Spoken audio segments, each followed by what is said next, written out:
Thank you very much. I was just saying that it's a slightly cruel introduction when you're told you stand between you and lunch. So I hope you had a good breakfast, because I looked very much forward to this session here today. And Janusz, let me thank you, first of all, for the invitation and for, as always, your courage and wisdom in convening discussions that don't always have their natural home in our bureaucracies. So I'm here partly to thank you also for what you have done in the years as Commissioner in the European Union and the Commission.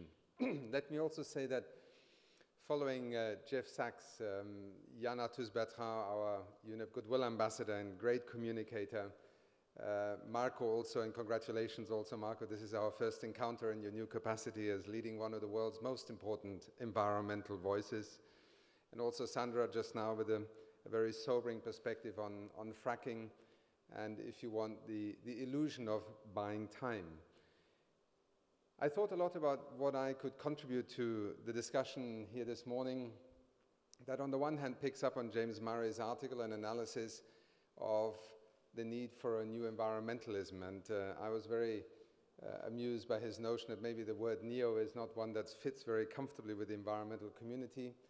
And it made me also think that while I align myself completely with his observation that the challenge of scale and time are now fundamental to either failure or success of the environmental narrative, I stand before you today with a great sense of pride about the environmentalism of the last 10 years, the last 30 years, and the last 100 years, and if you want, even the last 1,000 years.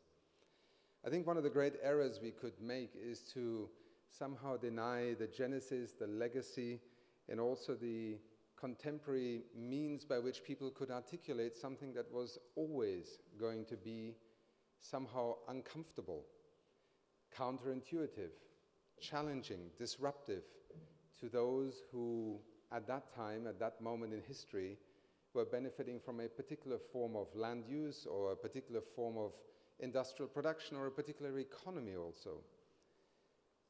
Certainly, if you look back, and Sandra, you just mentioned Rachel Carson, there are moments in our environmental narrative when clearly we change the way we look at things. Partly it is based on knowledge, partly it is also based on lessons learned, and partly it is also derived from experience. I think we are a very privileged generation in this long tradition of environmentalists, because never before have we had as much information, as much science, as much attention, and as many people who believe that when you talk about an environmentally sustainable future, you are in fact on the right side of history.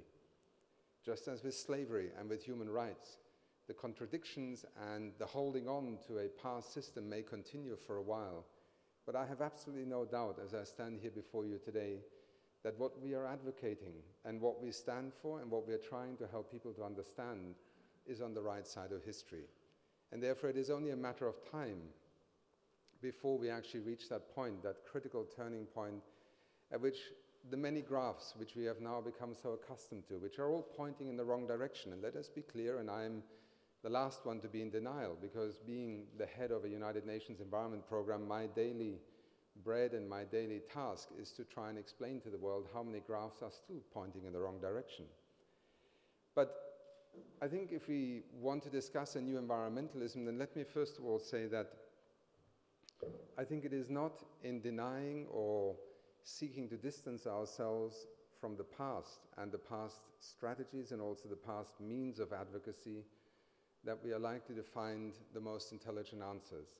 I think it is in evolving the narrative, in understanding also what is different about our time and our context, that we are most likely to draw energy, strength, and also vision from many of those who had to, under far more difficult and also more adverse conditions, stand up for what was right, when they were often basically depicted as being wrong.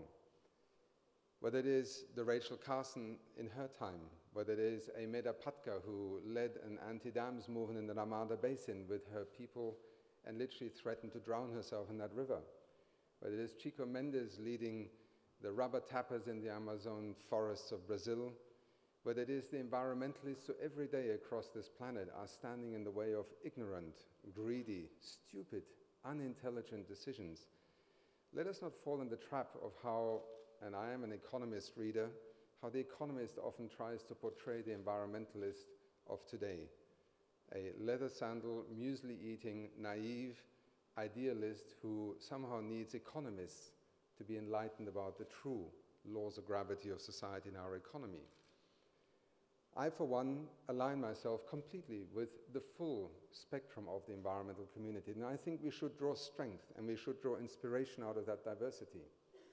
It does not mean that every argument made by an individual in this very broad church or community is one that we need to either align ourselves to or identify with.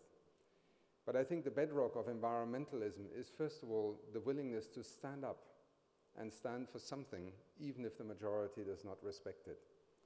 It is also to stand for something that goes beyond the rationale of the day. It means having a principled stand, but it also means to introduce pragmatism into it. Much of what I wanted to focus on today, I could also describe by trying to not, in a sense, create a break between what has been our environmental community and what will be the environmental community of the future, but rather to build a bridge between these discourses over time.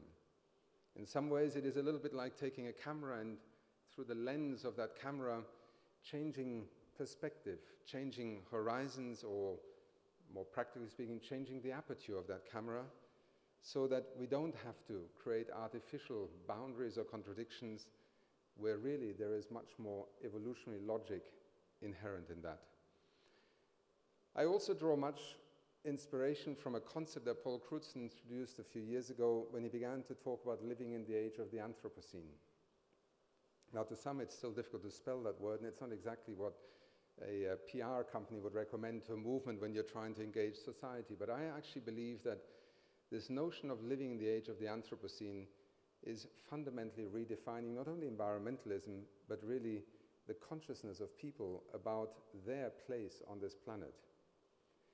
In the environmental narrative, it is sometimes used principally to argue about the negative perspective that arises from it, the cumulative impact of 1, 2, 3, 5, 6, 7, 8, soon 9 and 10 billion people on this planet. We have become, in one form or another, a dominant species on this planet. All of you are familiar with the statistics about how we have, just in 100 or 200 years, succeeded in beginning to alter fundamental life support systems on this planet. The atmosphere, the biosphere, the oceans that Marco referred to, the chemical footprint of a scientific and industrial ingenuity that has allowed us to today have access to over 100,000 chemical substances and compounds. Now, we all know that the linkage between human health, environmental health, and that chemical evolution of knowledge is not a simple one, nor is it one that is a happy ending story in many cases. And you just heard another example. But let us also be clear that in trying to understand the cumulative impact of humanity, the first thing that I think environmentalists must do is to accept the fact that every human being born on this planet has a right to a decent life. And if it's 7 billion or if it's 10 billion, we have to learn to share. We cannot go out and say, oh, population is a terrible thing. If only the Chinese stopped having so many babies. Well, the Chinese stopped having so many babies a long time ago. But that in itself does not solve the problem. Because if on the other side of the world, 400 or 500 million people consume 20, 30, 40 times per capita than a Chinese citizen, then where is the logic of arguing about population control? We have to get more sophisticated. We have to accept also that living in the age of the Anthropocene requires of us a fundamentally different or changing ethic and also a different economics. And this brings me to my second point. I firmly believe that environmentalism in the future has to be far more focused on people rather than nature. Marco, I think you alluded to that as well, and this is not one at the expense of the other. But again, it is to open that lens, to open that aperture, and to understand when you have that iconic image of this beautiful blue planet that was taken from space, as you zoom in, as you become more conscious of what is actually happening on that planet, it's full of people. And it's actually people that are at the center of trying to determine whether an environmentally sustainable future will happen or not. Our environmentalism was very often born out of very local confrontations over trying to protect the environment. And again, let us not be in denial that while not having solved the problem, we have an extraordinary record of success to point to. In less than 100 years, we have managed as a community, together with people across all walks of life and society, to put more than 12% of every square kilometer of terrestrial surface on this planet under some form of protected areas management. We have also succeeded in many other respects, and even though we have every reason to despair with the slowness in responding to the challenge and the threat of global warming and climate change, you know, it is only about 26 years ago that in a small conference room in Nairobi at UNEP's headquarters, some of the leading scientists came together and at the time tried to, first of all, draw attention to a phenomenon that most people probably had heard last about when they had been in school, carbon dioxide emissions, and somehow this notion that this would change life on Earth. It took us less than 25 years through an intergovernmental panel on climate change, through an enormous amount of scientific research, public mobilization, to not only have this little body then that met in that little conference room 26 years ago, to actually receive the Nobel Prize, to have an international process of literally rethinking virtually every aspect of our economy today. Just take a breath for a moment, think in terms of history of humanity, and then take a 25-year period to move from a scientific phenomenon first being discussed to today a global agenda which is transforming our economies and our societies in the energy sector, in transport, in urban infrastructure, in mobility. These, in a sense, are not moments to sit back and say, well, we've done great, but they're certainly not reasons to therefore dismiss some of the fundamental premises and also, I think, concepts that have been born out of an environmental community over many years. But as always, we need to evolve our narrative, and I want to just give you a few examples of phenomena that I think are already well underway. Environmentalism today is less and less about choice, the choice that we used to have about, do we protect this forest, do we protect this wetland, do we clean up this river? They've become imperatives. Imperatives for survival, they've become economic imperatives, they've become business imperatives, even if some, and in some cases the majority in a sector or in a community, have not yet accepted it. I think we have, in that sense, an enormous amount of assurance that we can draw from the fact that the facts of life, the science, the empirical basis, as I think the chief scientist of the European Commission also alluded to, are all pointing to the fact that an environmental perspective on the future of development spells out a number of imperatives. UNEP's International Resources Panel, headed by Ernst Ulrich von Weizsäcker and Ashok Khosla, have spent much of the last 6 years with the support also of the European Union to try and make that link also to the natural resources sector, because let us be very clear, it's not only about climate change. It's very much about climate change, but it's about much, much more. And climate change is simply the most visible, most dramatic, and most transformative phenomenon that we are confronted with right now. We are also moving from the local. The roots of the environmental community, the environmental movement, were very much based on dealing with local issues. It's where we first began to wake up to the immense impact that we as human beings, as societies, as businesses, as economies would have on our natural wealth, on our natural resources, on our environment. Today we are confronted with a phenomenon that sometimes is still difficult for average human beings to cope with, which is talking about global dimensions, about systemic change. How do you explain to somebody that in less than 60, 70 years we have impacted our oceans and fisheries to such an extent that this vast area of marine resources is being depleted to a point where many of the fisheries, the world's fisheries, will perhaps not recover anymore in the future? That things like coral reefs are dying in some parts of the world at a rate of 70 to 80%. That acidification is taking place to the point where life will change fundamentally, never mind the deoxygenated zones that we link with runoffs from agriculture and other terrestrial sources. But we have also moved further, because in that initial reflex of trying to protect the environment against humans, we also for a while were very taken by the narrative that environmentalism is about excluding humans from nature. And that, I think, we have begun to learn very quickly and very brutally sometimes, that that is an illusion. The new environmentalism must be a logical progression from a first response to human ignorance and human destruction or human-induced destruction to actually defining an environmentalism that is not about excluding humans from nature, but about integrating humans in nature and all the processes associated with it. It is also to try and move beyond the discourse that we ourselves help to set, but I think we have also learned that scientific certainty is not the threshold after which action can begin. There is, in the ability of us humans to understand the complex processes of our planet, just as the medical profession still struggles to understand how human bodies work, there is no point at which you can claim to have scientific certainty. We have to evolve our agenda to actually managing risk, which is what we do, what we have done for thousands of years. It is a natural human instinct. It is part of being an intelligent person that can transact information and turn it into a set of choices and options and to weigh risks and then decide on what action to take. It's also about moving beyond this notion of demonizing economics. And here I come back to my point about focusing on people.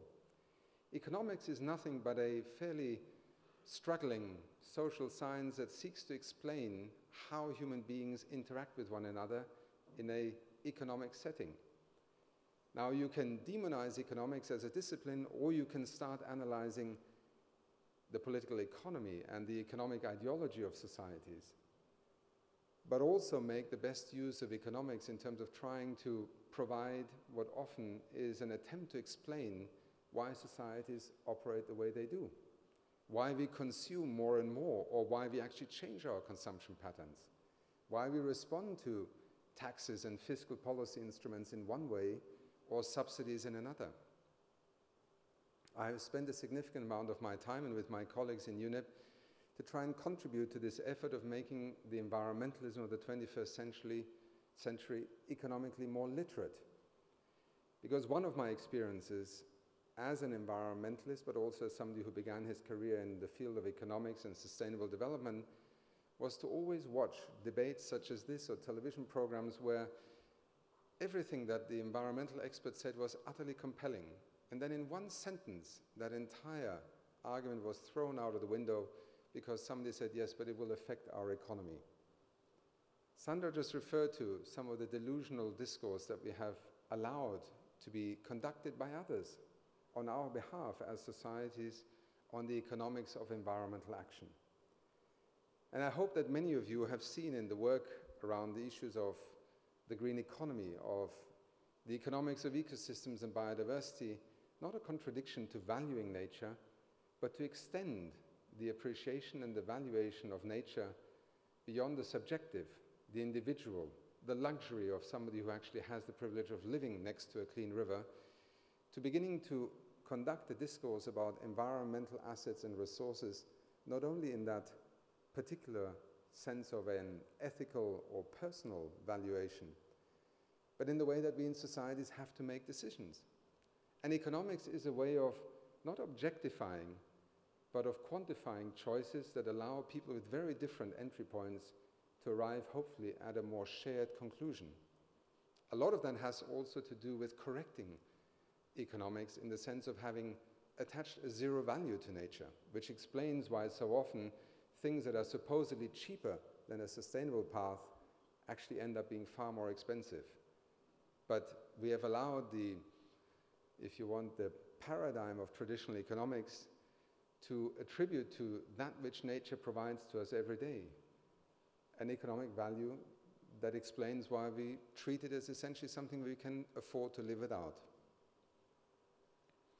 Now, James also in his paper alludes to this notion of, can we come up with a big idea? I think we will have big ideas or metaphors that suit our time, sometimes maybe even speak to everybody across the planet. Maybe the campaign that Marco spoke to, that turns off the lights for an hour across the planet, is one of those.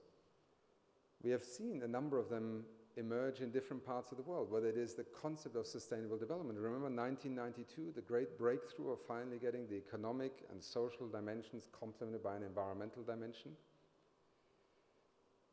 There's also the concept of gross national happiness. There is the concept of the green economy. And most recently, there is the concept that is being articulated in China of a transition towards an ecological civilization.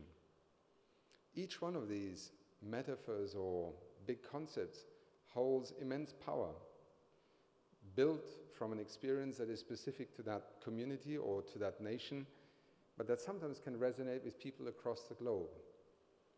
I personally believe that the focus on the green economy, on resource efficiency, however you want to frame it, is a phenomenon that we will focus on probably less in the next 20 or 30 years, but right now it is about correcting an extraordinary distortion and an extraordinary discourse that has misled society so many times in actually denying what is scientifically and empirically, factually, a correct basis on which to take decisions about the future. I personally feel quite attracted by the notion of ecological civilization, because going back to this notion of living in the age of the Anthropocene, we are faced with a civilizational challenge. It is a fact that never in human history have we had to take decisions in the course of a few years that will determine literally how this planet will function in the future. We are taking decisions today that 5 generations from now, people will either be deprived of choices or will still have a choice because of what we decided today. And that is why understanding the era in which this new environmentalism is evolving is also inextricably linked to a consciousness that takes us back to a fundamental ethic, an ethic of responsibility, responsibility to act, responsibility for others, responsibility for future generations, and putting that in perspective with the choices or the opportunity costs, as economists would put it, of perhaps doing things one way or another today. Let me spend the last few minutes by just addressing a little bit also what are the implications for our strategy in this. And I was listening very carefully to Marco's point about how WWF, for instance, is evolving its own strategy of communicating with people, its own focus. I think we are today at an extraordinarily exciting point. And as I said at the beginning of my presentation, the underlying sentiment, the intuitive notion amongst most people in our society is that what we are talking about is the right thing to talk about. It's the right thing to do. The question that many people, however, hold in their own minds or are doubtful about or are constantly told that this is the risk of acting in that direction is that we actually don't have solutions. So maybe our focus is not any longer so much on trying to explain the problem, but we really have to move far closer to articulating opportunities and solutions, not only the problem. And we're actually quite good at it. Again, look at the statistics in trying to make the renewable energy sector move from the laboratory and the drawers of companies who held the patents and the technologies there for dozens of years. In less than 12 years, we have moved a global energy economy from the point where renewables were nowhere to last year having more money invested in new renewable energy infrastructure than in oil, gas, and coal combined. This is less than a decade and a half of having brought, first of all, public awareness to bear on it, an understanding of the problem, and then having shown up a solution.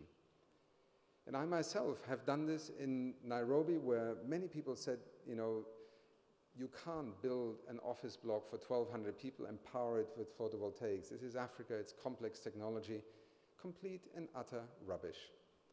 We installed 3 years ago a 750,000 kilowatt hour solar installation on the roof of a new building that houses UNEP and UN Habitat, and we have produced more electricity than we actually consume in that building.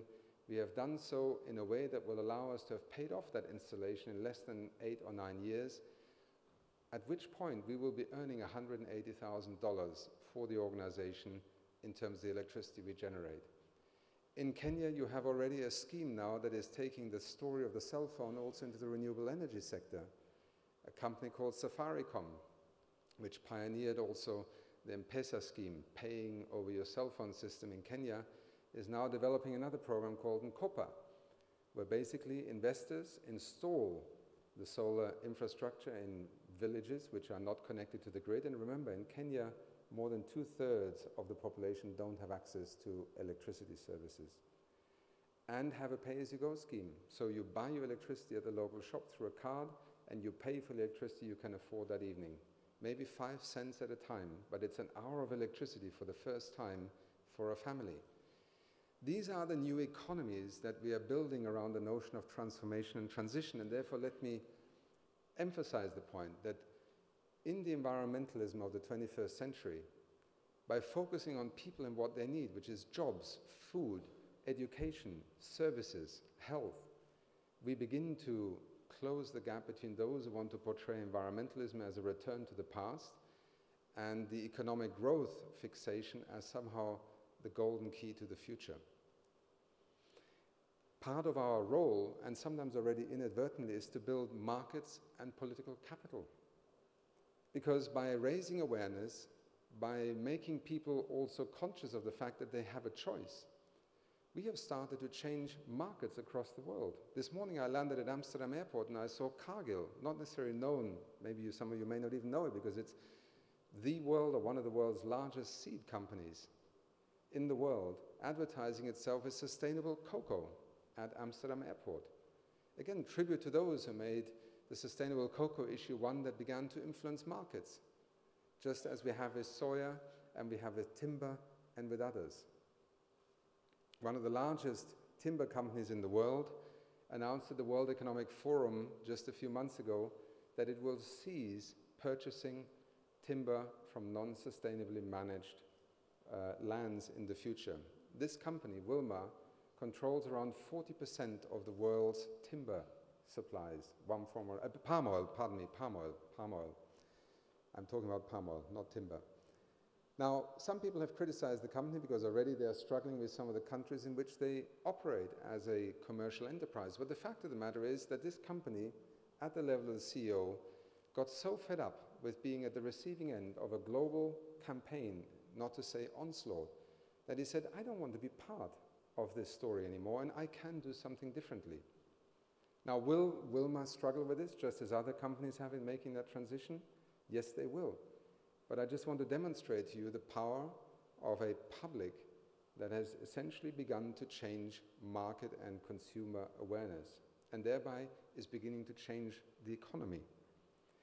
And related to that is political capital. If a prime minister, an MP, or a commissioner in the European Commission can have political capital from standing up and bringing about change, then that in itself is a mutually reinforcing process. So how do we deal with the political arena in which people are elected and appointed to make commitments along these lines into real political capital? Because one of the challenges we face as environmentalists is that often doing the right thing today will only show up in your balance sheet of life or a company, whatever you want to use, maybe in 5 or 10 years' time. When UNEP under Mustafa Tolba began to fight for the Montreal Protocol and the effort to phase out ozone-depleting substances, a certain superpower wanted to almost remove him from office. It was an interference in national sovereignty, and the many actors in the economy said we cannot operate like this. Today, the Montreal Protocol, 26 years later, has succeeded in phasing out 98% of all ozone-depleting substances that member states agreed should be tackled. The story for lead is the same, and we're now working on sulfur. And we are doing this together with the oil and gas companies, we're doing it with the engine and vehicle manufacturers, because basically the public demand is there. But we need to figure out how to translate that into political capital. For transformation to succeed, we also need to look at something else, which is fundamental not just to developing countries, but particularly acute there, and that is financing. We have become very intimidated by financial and capital markets, and I am disturbed by watching how an almost return to business as usual after the financial crisis is manifesting itself. So where are we as environmentalists, as that community that is advocating economic transformation with an ecological outcome when it comes to addressing the issue of financing?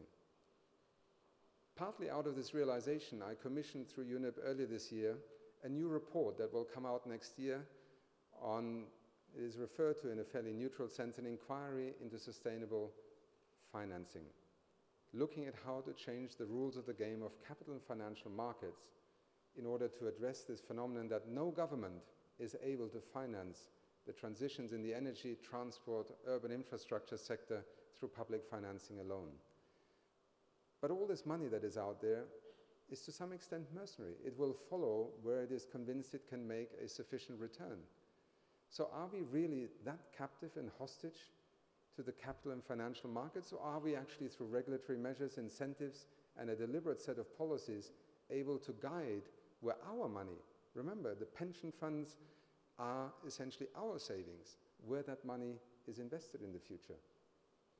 So watch this space, because if we cannot address the issue of financing, we will make it very easy for those who sit on TV shows and at political rallies to say it's not doable. It's simply not true. And I think we, again, have to become far more intelligent about how to address this issue. Another very important tactical issue in terms of strategies: don't ignore the legacy economy and the potential losers. We have demonized them, and often, yes, they are people who are rent-seeking and who are benefiting at the expense of society. But the people who built coal-fired power stations, cars, roads, the buildings of the 1970s, they were building what we bought and what we legislated, and in terms of the norms and standards, what we allowed at the time. One of our greatest difficulties is that the proponents of not changing are stuck in the legacy economy. Therefore, how can we turn them into supporters, rather than just viewing them as ignorant or as enemies of change? Part of our policy discourse has to also be to ask the question, how do you make the transition something that is feasible for those who will otherwise mobilize everything they have against change, because otherwise they will lose everything they have as a result of change? Finally, in terms of strategy, we are living in an age of extraordinary information, communications, and social networking. Never, never in the history of humanity is an issue, an event, a particular opportunity communicable as it is today. We need to leverage this even more. We all talk about social networks. Jan just showed me his new app on the film Ocean. WWF, many of you, I'm sure, are engaged in this, but the combination between leveraging the information society of the 21st century, combined with science, available to us as never before, and not losing our faith in technology and its capacity to innovate, rather than viewing technology as a threat to the environmental agenda, I think provide an extraordinary array of positive and, in a sense, forward-looking opportunities. So, colleagues, one could say many more things, and I hope that I do not come across as positivist or perhaps as naive, but I wanted to share with you, out of the perspective of now having lived 6 years as the Director General of IUCN, 8 years as the Executive Director of UNEP, and before that, in a very strange configuration as a Secretary General of something called the World Commission on Dams, one of the most iconic battlegrounds, if you want, of environment versus development and access and so on. I remain deeply and profoundly moved by people who have shaped our movement over time. I see the work of a United Nations Environment Program in the tradition of those who in the 1960s and 1970s fought on the streets for even trying to bring the issues of pollution to the attention of the international community. The 1972 Stockholm Conference almost happened against the will of leaders at the time. Today, I head a program in the United Nations system that stands up for a number of fundamental principles, amongst them also fairness between nations. Multilateralism is not something that is extremely popular today, and there perhaps we share some of the phenomena that also the European Union has amongst its own community. But because an idea goes through rough weather does not mean it is wrong, and it does not mean that it may be even more needed in the future. The environmentalism of the 21st century, or the new environmentalism that James Murray calls for, I think is one that is not only gaining in strength and momentum every day, I think it has ever more supporters, ever more ingenuity, ever more opportunities to engage society with an outlook to the future that is so incredibly positive that I sometimes wonder why we have such dark clouds whenever we talk about issues of environment. Just remember, the age of fossil fuels will be 200, 300 years in a million-year history of humanity on this planet. It will not even be a nanosecond in historical terms by the time it's over. Our challenge is that we're living just in that moment of transition where the past is hanging on with everything it has to that past, but the future is already here. And the environmentalism of the 21st century is something extraordinary when you begin to talk to people. We are the generation, and I think also the community, that is actually able to make people realize that 50 years from now, energy will no longer be a matter of access, of wealth, or whether you're rich or poor, or whether you live in Kenya or in Finland. It'll actually be so abundant, and it'll be of so little consequence in terms of negative impacts on our planet because of our ability to harness renewable energy and new technologies. That's something that we are looking at the moment as a scenario that will end human history. We are actually on the cutting edge of defining a future in which energy is going to be perhaps the smallest of our problems.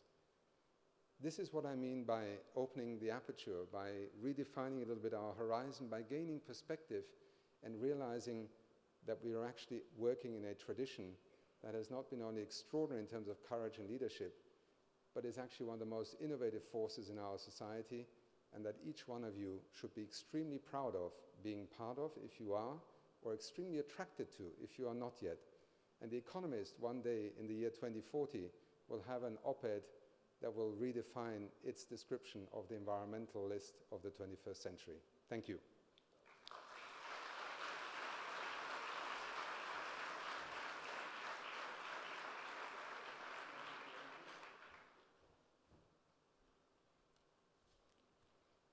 I know that lunch is desperately hungry.